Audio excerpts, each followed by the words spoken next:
Hey, salut à toutes et à tous, c'est Romain le Fossé. Aujourd'hui on se retrouve pour une nouvelle vidéo. Aujourd'hui je vous explique un petit peu quels sont les problèmes à l'Olympique de Marseille, qu'est-ce qui ne va pas finalement, est-ce que c'est un problème général ou un problème plus particulier. C'est ce qu'on va voir dans cette vidéo. Allez, c'est parti.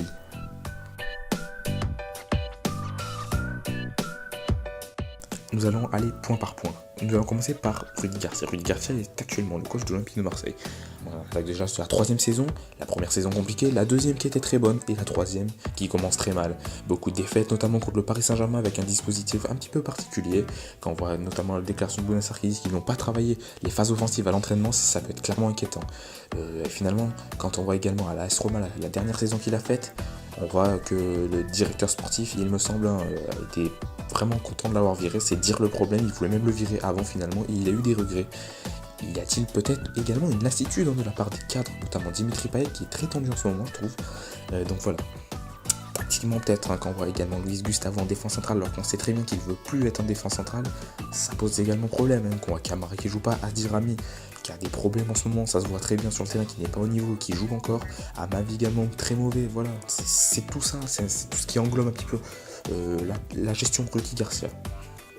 Et puis quand on voit qu'il a également prolongé jusqu'à 2-3 ans, il me semble, jusqu'à 2020, c'est également, dans un moment comme ça, c'est compliqué d'avoir pris cette décision, en tout cas ça peut être vraiment pas bénéfique du tout pour la suite. Alors est-ce que finalement peut-être ce n'est pas un problème de joueur également, quand on voit justement que j'ai parlé d'Adil Rami. Adil Rami, on voit que vraiment qu'il s'est devenu plus un people, vraiment un people champion du monde si vous voulez, qui est un vrai footballeur. Quand on voit Thauvin également, qui a perdu clairement une bonne partie de son niveau, il est vraiment pas dans ce moment. Dimitri Payet qui a la tête des mauvais jours, voilà. Donc quand on voit des cadres également qui ne sont pas au niveau, Luis Gustavo pareil, il joue pas son poste, bon voilà, encore une fois là ça peut s'expliquer. Strootman également qui est un bon joueur normalement, à l'AS Roma on l'a vu. Il a vraiment carrément des difficultés en ce moment à s'intégrer à l'Olympique de Marseille. Charlie Thatcher, bon c'était pas censé être un cas, mais voilà. Steve Mandanda également, ça peut être clairement remis en question quand on voit son niveau. C'est très compliqué, ou encore Jordan Amavi, qui n'est pas un cas de lui non plus, mais voilà. On voit beaucoup de joueurs très en difficulté. Est-ce que finalement c'est pas ça qui englobe le problème? Est-ce qu'il n'y a pas trop de joueurs en difficulté? Un problème de coaching également? C'est ça peut-être le problème finalement. Mais le problème peut-être vient de plus haut justement. Et quand ça vient de plus haut, c'est-à-dire que je parle de la direction. Direction est égale c'est du recrutement, est égale la présidence, et la présidence, je vise directement Jacques-Henri Hérault. Est-ce que le recrutement finalement n'a pas été fait un petit peu mal, c'est-à-dire qu'on a fait des économies sur des choses qu'on ne devrait pas. L'attaquant comme Kostas Mitroglou, est-ce que c'est pas finalement un mauvais attaquant? Enfin, ce n'est pas un mauvais attaquant, mais c'était pas une. Est-ce que finalement on a mal analysé les profils quand on a acheté nos attaquants? Ou encore une fois, est-ce qu'on n'a pas eu des problèmes à les postes, des doublés des postes ou choses comme ça?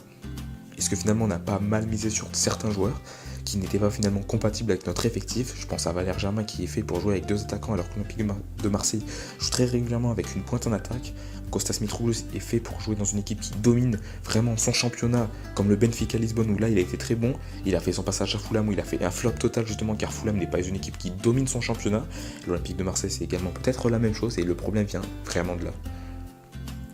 Donc finalement, est-ce qu'il n'y a pas des erreurs de casting dans les joueurs qui peuvent nous coûter cher finalement? Parce que pour revendre ce genre de joueurs, sachant que l'Olympique de Marseille est un club très populaire, ça va être très compliqué de les revendre et de faire vraiment un bénéfice dessus. C'est même quasiment impossible comme Kostas Mitroglou. Malgré qu'on voit que certains clubs sont intéressés, on va pas s'en sortir avec un gros pactole. En tout cas, je pense pas. Bon, après peut-être un club en vue va arriver, on sait jamais. Mais voilà, les questions sont très nombreuses en tout cas sur l'Olympique de Marseille. D'ailleurs, n'hésitez pas à me dire, vous, en commentaire, ce que vous pensez de l'Olympique de Marseille en ce moment. Quels sont les vrais problèmes finalement dans ce club? Y a-t-il vraiment des problèmes? Est-ce qu'ils sont généraux comme je l'ai dit ou plutôt vraiment spécifiques sur certains points? N'hésitez pas à me le dire en commentaire. Sur ce, n'hésitez pas à vous abonner à la chaîne OM Community, à vous abonner également, à partager la vidéo sur les réseaux sociaux. Sur ce, on se retrouve très vite pour une prochaine vidéo. Allez, salut tout le monde.